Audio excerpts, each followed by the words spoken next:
Hello বন্ধুরা, আমি সুস্মিতা নতুন আরও একটা ব্লগ ভিডিওতে সবাইকে স্বাগত জানাই। কেমন আছেন আপনারা অবশ্যই কিন্তু কমেন্ট করে জানাবেন। তো সকাল থেকেই ব্লগটা শুরু করেছি এবং সকালবেলা আমি ছাদে গিয়ে কিছু এক্সারসাইজ করছিলাম, যেগুলো আমি রেগুলার করি এবং খুব এফেক্টিভ এগুলো এক্সারসাইজ। তোমরা যারা বাড়িতে করো তারা তো জানোই, আর যারা করতে চাও তারা এই এক্সারসাইজ দুটো করতে পারো। হাতের এক্সারসাইজ ভীষণ ভালো, খুব ইজি এবং ভীষণ কাজেও লাগে।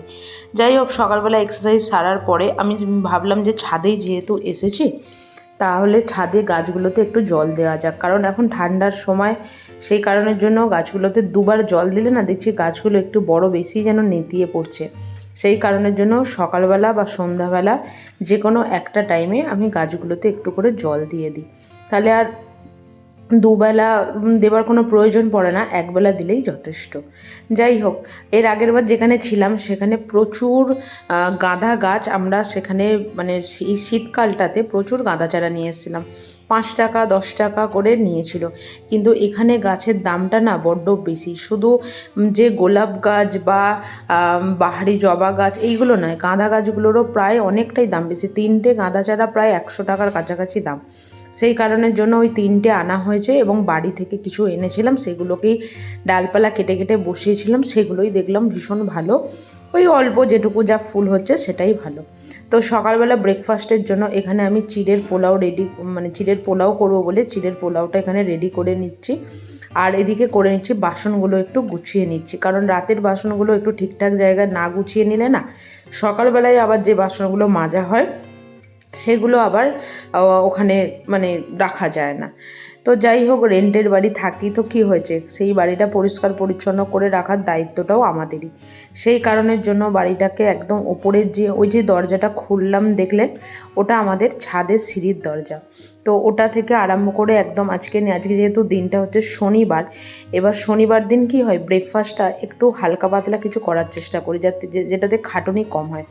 রোজই তো রুটি এইসব তো থেকেই থাকে, তো সেই কারণের জন্য ভাবলাম একটু চিড়ের পোলাও করব। আর এই যে জায়গাগুলো দেখছেন না, প্রচণ্ড ঝুল হয়েছে, তো সেই কারণের জন্য ওগুলোকে একটু ভালো করে ঝেড়ে পরিষ্কার করে নিচ্ছি, কারণ মোছামুছি করাটা অসম্ভব ব্যাপার। ওই জায়গাগুলোকে প্রত্যেকটা রড এগুলোকে পরিষ্কার করা সত্যি কথা বলতে সম্ভব নয়। সেই কারণের জন্য এটা দিয়ে দেখলাম খুব ভালোভাবে ঝাড়লে না যে ধুলোটাও ওপর থেকে আছে সেই ধুলোটাও কিন্তু পরিষ্কার হয়ে যাচ্ছে। যাই হোক, ওগুলো ঝেড়ে ঝুড়ে নিয়ে এদিকে আমি করে নিচ্ছি হচ্ছে ঘরের কাজকর্ম, ঘরটর মোছা টোছা। আর বাইরেটা যেহেতু রবিবার থাকে, সেই রবিবারগুলোতে বাইরেটা পরিষ্কার করার সপ্তাহে একদিন করে চেষ্টা করি। তার কারণ হচ্ছে বাড়িটা যিনি করেছেন তিনি তো খুব শখ করেই বাড়িটা করেছেন, এবং পরিষ্কার পরিচ্ছন্ন আমরা না থাকলে উনি হয়তো ওপরটা পরিষ্কার পরিচ্ছন্ন করতেন, এটা তো অবশ্যই। কিন্তু আমাদের যেহেতু বলেছে এবং আমরা যেহেতু ব্যবহার করি সেই জায়গাগুলো, সেই কারণের জন্য আমরাই সেই জায়গাগুলোকে একটু পরিষ্কার পরিচ্ছন্ন করে রাখার চেষ্টা করি। তো সকালবেলার ব্রেকফাস্টটা রেডি হয়ে গেছে। এদিকে আমারও সমস্ত কাজকর্ম দেখুন আপনাদের সাথে কথা বলতে বলতে হয়ে গেছে। তো এদিকে আমি চিড়ের পোলাওয়ের ওপর একটু অল্প করে পেঁয়াজ কুচি, কাঁচা লঙ্কা ভাজা, আর এই যে ভুজিয়াটা দেখছেন ভীষণ পাওয়া যায় এখানে, যারা এদিকে থাকো তারা জানো এত সুন্দর এই ভুজিয়াটা খেতে। ঝালও নয় আবার টকও নয় মিষ্টিও নয়, কিন্তু অ্যাভারেজ, ভীষণ সুন্দর খেতে। যাই হোক, এদিকে আজকে একটু দুধ নেওয়া হয়েছিল, সেই কারণের জন্য ভাবলাম শীতের সময় এই পায়েস টায়েসগুলো খেতে কিন্তু ভীষণ ভালো লাগে। আর পায়েস খেতে যদিও আমাদের সারা বছরই ভীষণ ভালো লাগে, কিন্তু এই শীতের সময়টা একটু বেশিই ভালো লাগে যেন। বাড়ি থেকে এসেছিলো পাটালি গুড়, তো আজকে ভাবলাম যে সেই গুড়টা দিয়েই একটু পায়েসটা করা যাক। কারণ সন্ধ্যাবেলাটা কী হয়, সন্ধ্যাবেলাটা অনেক সময় আমাদের যেহেতু এখন তাড়াতাড়ি বাড়ি চলে আসে বড়মশাই, সেহেতু আমাদের খাবার জন্য একটু কিছু দরকার হয়। সেই কারণের জন্য আজকে এটা করে রাখছি একটু বেলার দিকে, যাতে বিকালবেলাটা সন্ধ্যাবেলাটা গরম করে এটা আমাদের ওই সন্ধ্যাবেলার একটা জলখাবার হিসাবে অল্প একটু করে খাওয়া যায়। যাই হোক, পায়েসটা আমার পুরোপুরিভাবে রেডি হয়ে গেছে। আমি এদিকে গ্যাসটা অফ করে দিয়ে এখানে দুটো পাটালির টুকরো আমি দিয়ে দিয়েছি। বেশ কিছুক্ষণ পর খুলে দেখলাম যে পাটালিটা বেশ ভালো গুলে গেছে, এবং ওইটা আমি পায়েসটার সাথে খুব ভালোভাবে মিক্স করে নিয়েছি।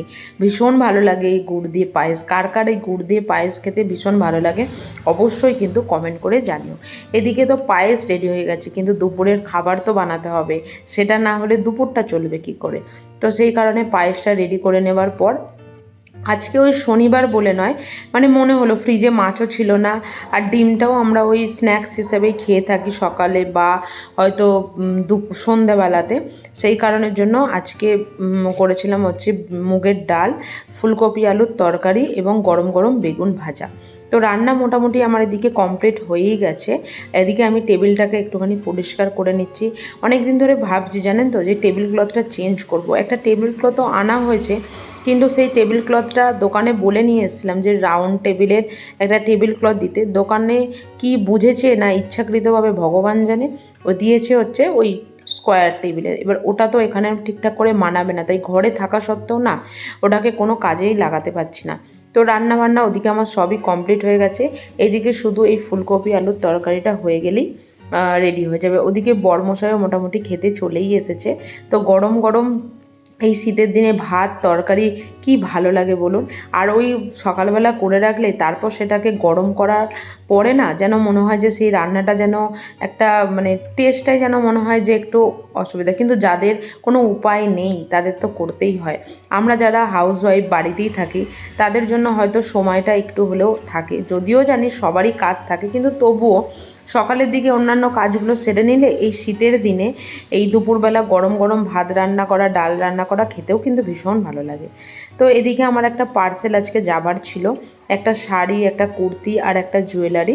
তো সেটাকেই আমি প্যাকিং করে নিচ্ছি। শাড়ি আর মানে শাড়ির মধ্যে কুর্তিটা রেখে তার মধ্যে জুয়েলারিটা রেখে দিলাম। তার কারণ হচ্ছে শাড়ি কুর্তিগুলো তো জানেন নষ্ট হয় না, কিন্তু জুয়েলারিটা কিন্তু নষ্ট হয়ে যাবে। সেই কারণের জন্য কুর্তির মধ্যেই ওটাকে দিয়ে দিয়েছি। আর এটা জানি না কখন নিতে আসবে।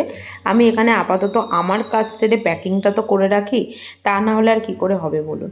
তো সন্ধ্যাবেলায় আজকে একটা রান্নার ভিডিও বানানোর ছিল, যেটা হচ্ছে মাঞ্চুরিয়ান চিকেন। তো যার রেসিপিটা ব্রড এবং শর্টে দুটোতেই খুব ডিটেলসে দেব, কিন্তু আপাতত রাতের মেনুটা যে এটা রেডি করছি সেটাই আপনাদের কাছে অল্প একটু করে তুলে ধরলাম। যাই হোক, আজকের ব্লগটা এখানেই শেষ করলাম। যদি কিছু ভালো লেগে থাকে অবশ্যই লাইক করো, শেয়ার করো এবং চ্যানেলটি অবশ্যই সাবস্ক্রাইব করে রেখো আরও এরকম ভিডিও দেখার জন্য। আমরাও আমাদের ডিনারটা এনজয় করছি। আপনারাও সুস্থ থাকবেন, ভালো থাকবেন। দেখা হবে পরের আরও একটা ভিডিওতে। টাটা।